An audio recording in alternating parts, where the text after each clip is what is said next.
Hello to you. We're live from Tel Aviv in Israel. This is BBC News. The conflict in the Middle East intensifies. Israel launches a new wave of simultaneous strikes in Tehran and Beirut overnight and says it's sending ground troops into Lebanon. The US and Israel say they have destroyed Iran's Islamic Revolutionary Guard's command and control facilities.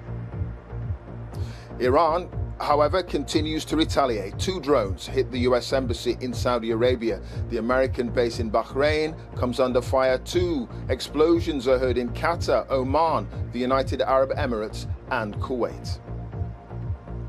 Germany and France join Greece to send military support to Cyprus after the British airbase there comes under drone fire. And stranded in the Gulf. As limited flights resume from Dubai and Abu Dhabi, tens of thousands of passengers are still unable to leave, as much of the airspace remains closed.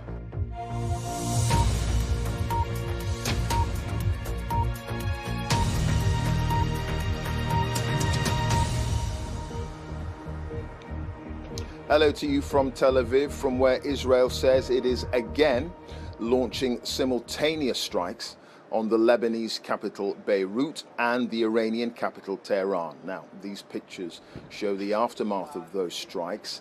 In Beirut, Israel says it's been hitting Hezbollah strongholds in the south of the city. Hezbollah says it's targeted 3 Israeli bases in response. Iran has been striking back, however, right across the region. The US State Department says American citizens should leave much of the Middle East. The Iranian Red Crescent says more than 780 people have been killed so far in the war, and America says 6 of its service members are now known to have died, while 12 people have lost their lives in Israel. We're going to show you pictures from Beirut, live pictures there at the moment. Israel's defense minister has told troops to take control of new positions in Lebanon, and that involves boots on the ground. Here in Tel Aviv, I can tell you that it's actually been a little bit quiet throughout the day. We've only had 2 air raid sirens go off, suggesting we need to get down to the bunker here at our position, and one of those alerts was in the last few minutes, so that's why we've put our flak jackets on just in case. But at the moment it seems things have calmed down a little bit, certainly compared to Saturday and Sunday when we were here, when it seemed as if the air raid sirens were going off every 5-10 minutes or so. It really was an unnerving experience. So one can only imagine what it's like for people down there, here in Tel Aviv and across Israel, but also, of course, those Iranians who are having to deal with the constant bombardments that are coming from the United States and from Israel, certainly over the last 2-3 days, and heavily so overnight. Over the next few minutes, we're going to be talking to our correspondents right across the region, covering the war, and speak to our team of specialists. And joining me first is Lena Sinjab, who is live in Beirut for us. Lena, first of all, this is a front in the war that has just opened up, and now Israeli troops have gone in on the ground. Just tell us what's happening where you are. Well, there hasn't been any confirmation yet from the Lebanese government about any boots on the ground by the Israelis or movement in the south. However, the situation is very volatile. Airstrikes continued on south of Beirut, on southern Lebanon, and while the Israelis are attacking targets of Hezbollah is still also launching rockets into northern Israel. The whole situation was prompted when Hezbollah started the attack on Israel, saying it is in retaliation for the killing of the supreme leader of Iran, Ayatollah Khamenei. But that prompted reaction from the Israelis, which they've warned about, and they said if Hezbollah is going to be involved in this war, the reaction will be strong and will not be limited. The Lebanese government is acting swiftly to de-escalate. They've announced that Hezbollah is banned from any military or security activities, and they are calling on de-escalation to save the country, the consequences of this war, and hopefully not to have it a prolonged one like what Lebanon lived in 2024, when Israel eliminated the leadership of Hezbollah and destroyed much of the south of Lebanon and south of Beirut. Families are fleeing in thousands. They're stranded just by where I'm standing by the Corniche, by the seaside. There are families who are there with their mattresses and belongings, waiting to see where to go. But it's not clear if they're going to be able to go back home anytime soon.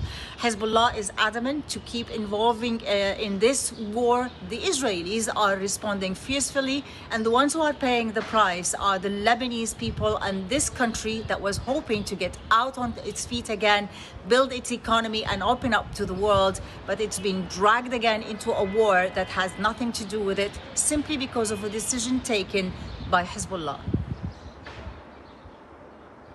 Indeed, Lina. No confirmation then that Israeli ground troops are actually there where you are, heading into southern Lebanon. But it was inevitable, wasn't it, perhaps, given that there would be a strike on Iran, that its proxies would potentially respond and that Hezbollah would launch some sort of attack on Israeli sites? Well, that's what everyone here was hoping not to happen, especially that throughout the past year, after the ceasefire started in Lebanon, following the war with Israel, there were constant attacks by Israeli forces on targets in Lebanon, whether in south of Beirut or the south of the country, targeting Hezbollah. And Hezbollah did not respond to any of these attacks throughout this year. And that's exactly what's making people furious and angry, that some even called Hezbollah as treason and is doing assassination for itself and for the country by responding to a war that is launched against Iran. Of course, Hezbollah was established in the 80s by the Iranians, funded and trained by the Iranians. They put themselves in alliance with the Iranian supreme leaders and Iranian interests, and that's what making people very angry here.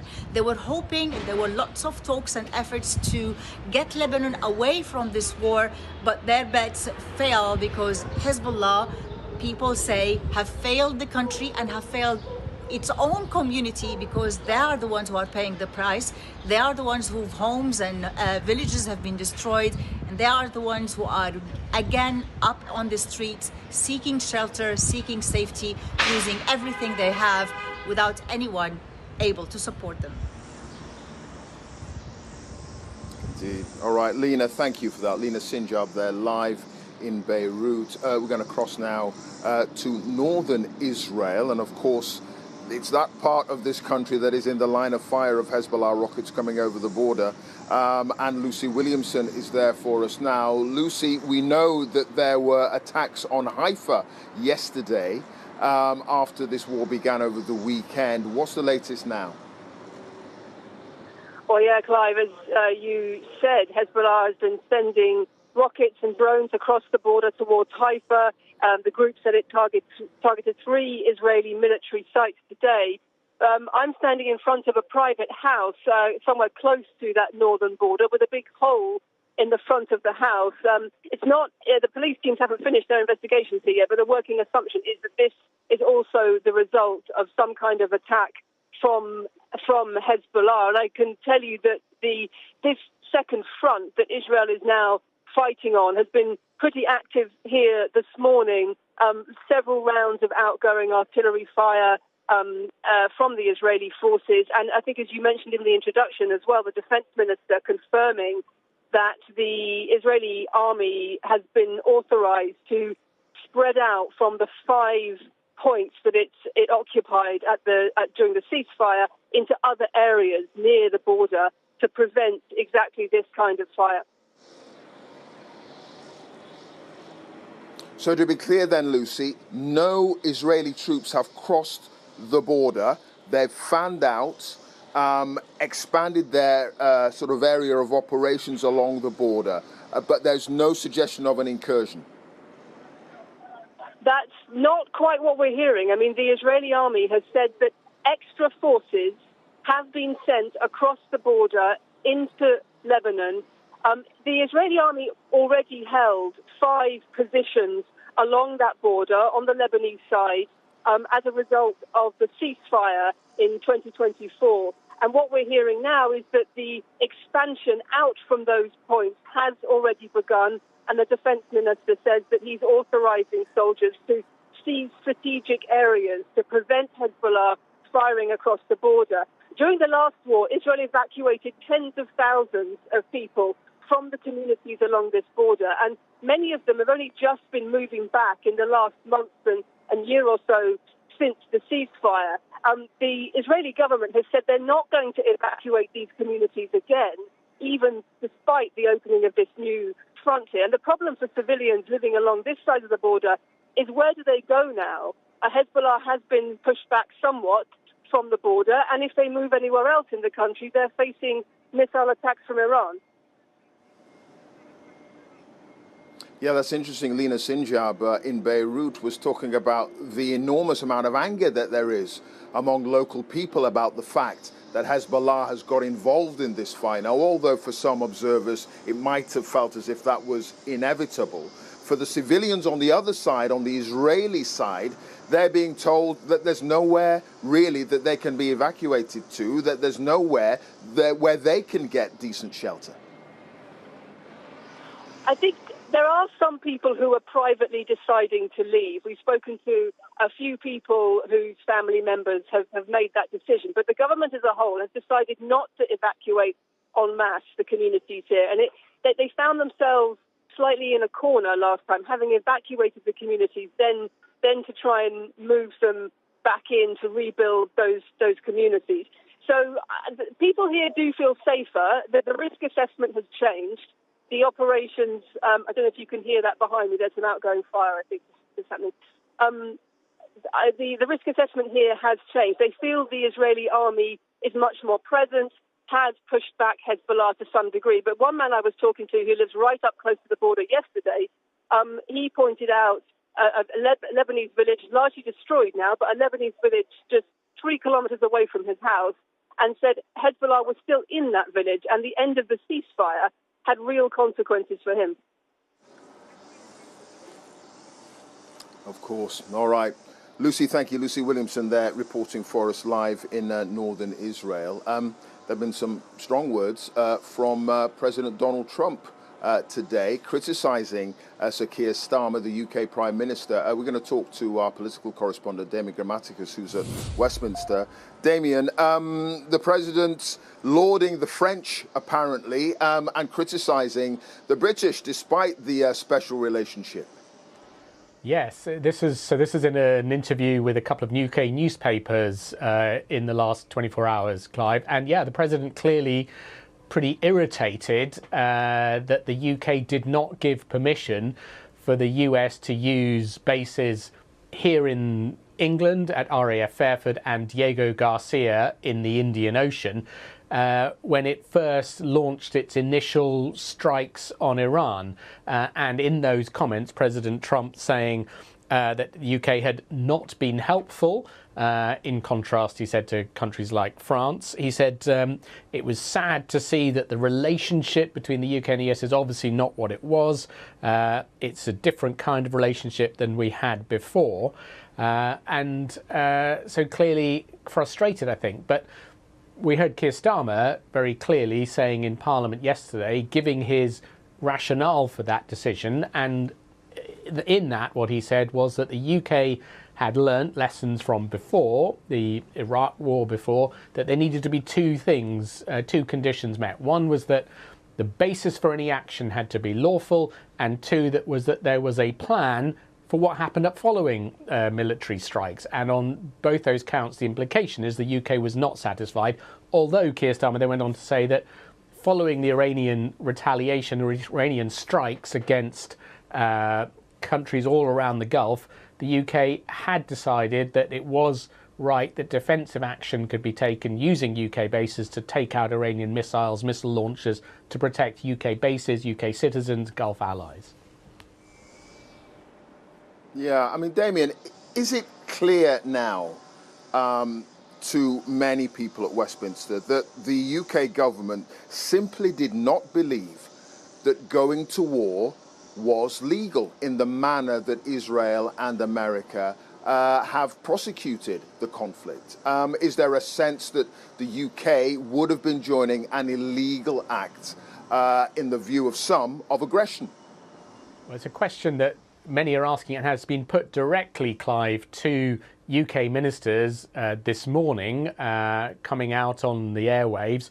And the Prime Minister's Chief Secretary, Darren Jones, he was questioned and he kind of sidestepped that. He simply said that the UK did not take part in those initial strikes. But you kind of, if you read between the lines, I think, what Keir Starmer was saying yesterday to Parliament was very clear. He said, we do not think that you can achieve regime change. We do not believe in regime change from the skies.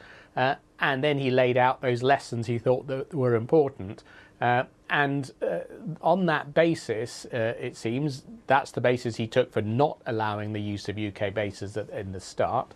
So it would imply that that's what Keir Starmer thinks. And it seems that he was saying, Keir Starmer was saying, that he was judging things on the basing British interests first, putting British interests at the heart of his decision. And according to those tests, those tests were not met.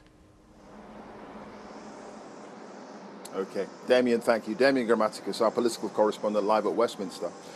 We're going to talk now to Gahanche Habibazad from the BBC Persian service, which is the Persian language service of BBC News. It's used by 24 million people around the world. The majority of these are in Iran, despite being blocked and routinely jammed by the Iranian authorities.